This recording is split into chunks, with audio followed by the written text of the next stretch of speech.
ಯಾರವನು? ಯಾಕೆ ಹಾಗಿದ್ದಾನೆ ಅಂತ ಯೋಚನೆ ಮಾಡ್ತಿದ್ದೀರಾ? ಓ, ನಾನು ಯಾರಂತಾನೆ ಗೊತ್ತಿಲ್ಲ ಅಲ್ಲ. ಹೇಳ್ತೀನಿ. ನಾನು ಯಾರು ಅನ್ನೋದಕ್ಕಿಂತ ನಾನು ಯಾಕೆ ಬಂದಿದ್ದೀನಿ ಅನ್ನೋದು ಹೋಗ್ತಾ ತಿಳಿಯುತ್ತೆ. ಇದು ನಮ್ಮ ಪ್ರಪಂಚ. ಮಾತಾಡ್ತಾ, ಚೇಷ್ಟೆ ಮಾಡ್ತಾ, ಪ್ರೇಮಿಗಳ ಕಾಲು ಎಳಿತಾ ಖುಷಿಯಿಂದ ಕಾಲ ಕಳೀತಿದ್ದು. ಹಾಗೆ ಗೆಳೆತನವು ತಿಳಿಯದೆ ಮೋಹದ ಪ್ರಪಂಚಕ್ಕೆ ಹೆಜ್ಜೆ ಹಾಕಿತು.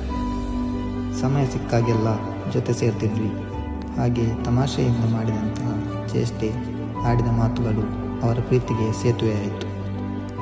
ಪ್ರೀತಿಯ ಮಾತುಗಳು ಅವರಿಬ್ಬರ ನಡುವಿನ ಒಡನಾಟ ಜೀವನದ ತಿರುವನ್ನೇ ಬದಲಾಯಿಸುತ್ತೆ. ಯಾಕೋ ಗೊತ್ತಿಲ್ಲ, ಅರಿಯುವ ಮುನ್ನವೇ ಮೊದಲಿನಂತೆ ಇದ್ದ ಕೆಲ ಗೆಳೆಯರು ಆತನ ಬಳಿ ನಡೆದುಕೊಳ್ಳುವ ವರ್ತನೆಯನ್ನೇ ಬದಲಾಯಿಸಿದರು. ಅವನ ಮೇಲಿನ ವೈಮನಸ್ಸಿನಿಂದಾಗಿ ಮಾತನಾಡುವುದನ್ನೇ ನಿಲ್ಲಿಸಿದರು. ಇದರ ನಡುವೆ ಏನಾಯಿತೆಂದೇ ತಿಳಿಲಿಲ್ಲ. ನಾನು ನನ್ನ ಗೆಳೆಯ ಆತನ ಪ್ರೀತಿಯ ಬಗ್ಗೆ ಮಾತನಾಡುತ್ತಿರುವಾಗ ಏನೋ ಗೊತ್ತಿಲ್ಲ, ಅವಳು ಬಂದು ಅವನು ಕೊಟ್ಟ ಉಂಗುರವನ್ನು ಕೈಯಲ್ಲಿಟ್ಟು ಪ್ರೇಮದ ಪಯಣಕ್ಕೆ ವಿದಾಯ ಹೇಳಿ ಹೋದಳು. ಅವಳೇ ಪ್ರಪಂಚ ಅಂದುಕೊಂಡಿದ್ದ ಅವನು ಕಾರಣ ತಿಳಿಯದೆ ಚಿಂತೆಯಲ್ಲಿ ಮುಳುಗಿ ಹೋಗಿದ್ದ.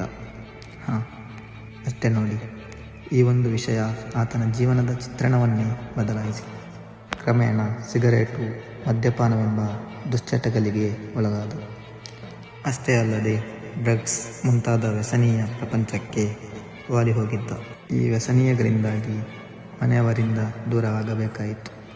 ಪಾಪ, ಆತನ ಜೀವನದಲ್ಲಿ ಪ್ರೀತಿ ಎಂಬ ಸಣ್ಣ ಪಯಣ ಆತನ ಜೀವನದ ಹಾದಿ ತಪ್ಪಿಸಿತು.